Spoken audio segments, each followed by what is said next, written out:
A reunion to remember and reflect upon. Just got back from my 60th college reunion. That sentence alone feels like a time capsule. 60 years? Really?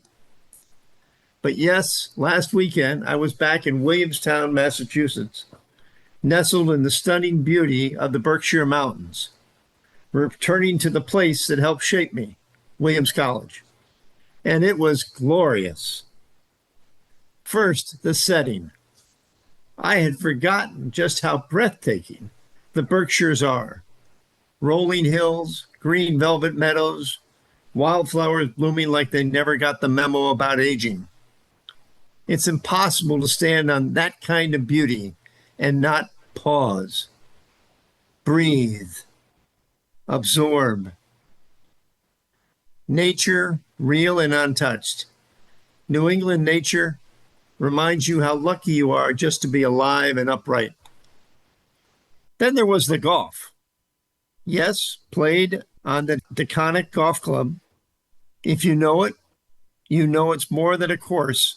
It's a walking meditation. There's something about teeing off with people you once crammed for finals with or skipped class with that grounds you. A reminder that time, like a well-struck drive, flies, but it also lands. And if you're lucky, it lands soft.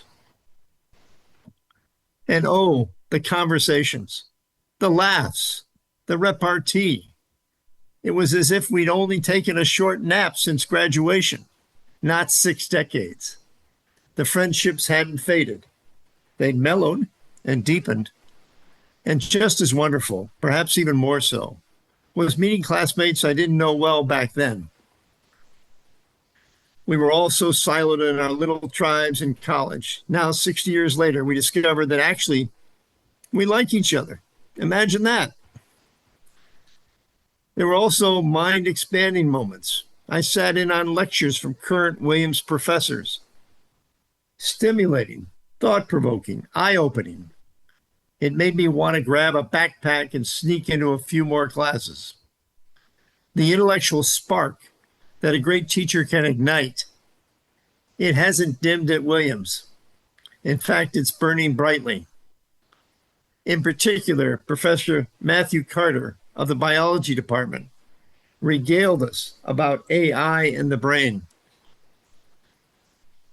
But not everything was lighthearted nostalgia.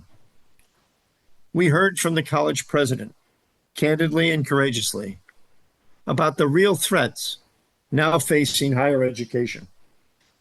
The Trump administration's recent actions have not been subtle.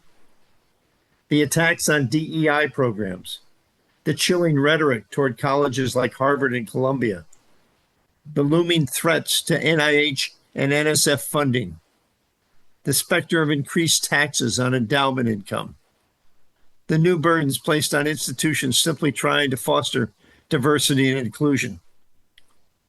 These aren't abstract policies. They are direct hits on the future of places like Williams and on the students who dream of being there one day. One of my classmates captured it perfectly in a short list of what values should be non-negotiable in higher education. Academic freedom, institutional authority over teaching and admissions, the right to conduct independent research, students' right to speak, study, and learn without fear. These values aren't partisan. They're the very core of a democratic society, and they're worth sticking one's neck out for. All of that, past, present, and future, was swirling in my head as the reunion wrapped up. And yet, I left Williamstown not just with concern, but also with a sense of possibility. Why? Because something new and inspiring is just beginning on campus. Williams is partnering with the EDGE Foundation, the nonprofit that I started nearly 20 years ago, to offer one-on-one coaching to students who want it. But here's the brilliant part. The coaches are Williams alumni, volunteering their time, giving back, offering their experience and presence to students today. This was Williams's idea, and it's a good one. It connects generations. It gives students free access to trained coaches who can help them build executive function skills like planning, following through, and resilience. And it gives alumni a direct, personal way to support the next generation. If this model works, and I believe it will, it could spread to colleges and universities across the country. My broader hope is this, that every young person, whether in school or not, has the option of working with a trained coach, and that every adult who wants to give back has a path to become one. So yes, my 60th reunion was a celebration, but it was also a wake-up call. And maybe that's exactly what reunions are supposed to be. A time to remember and a time to re-engage with old friends, with shared values, and with a world that still needs thoughtful voices, curious minds, and people willing to show up. Be sure to subscribe to Meandering Musings wherever you get your favorite podcasts.